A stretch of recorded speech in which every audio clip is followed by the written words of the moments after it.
And I think it's important to remind ourselves that as far as I am concerned, the clowns always try to be good, but they always try to be good doing something that is a little bit above their talent. So we all know they are going to fail, but they don't. And then discover in front of an audience that, oh, maybe that's a little bit too much for me. And they accept it, something that normally no one does.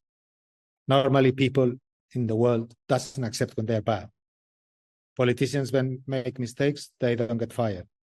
Lots of people, but clowns do. Clowns always accept when they're bad. Okay. And that's why why we love them and we laugh with them. It's always one of the things that I found quite interesting in the school was when people did a lot of those things, as you mentioned there. But the thing that was the real difficult bit was when they tried to recreate them to go into the show.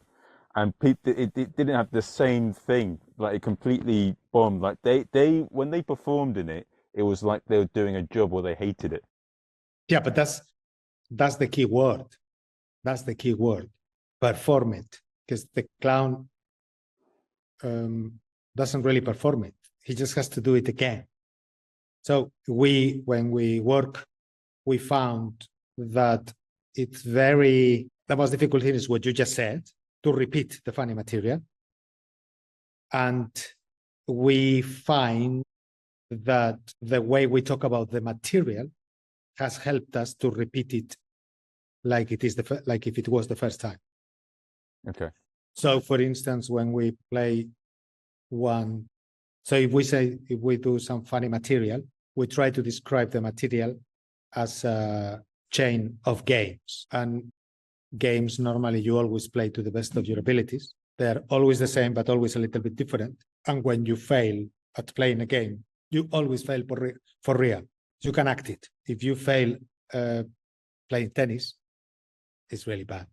But you probably will fail playing tennis sooner or later if you play for real. So we try to play all the material that we do like a game. And as soon as it's bad, we accept it. Okay. And that has helped us to repeat the material, the funny material that we create in rehearsals, and that we have later on converted into shows. That for many people, when they look at the shows, they think they are improvised, but we never improvise anything. We just, our way of acting normally doesn't look acting because we are clowns, but we're acting, but it doesn't look like acting. So words very often are very deceiving when we talk about this thing that we do, which is clowning.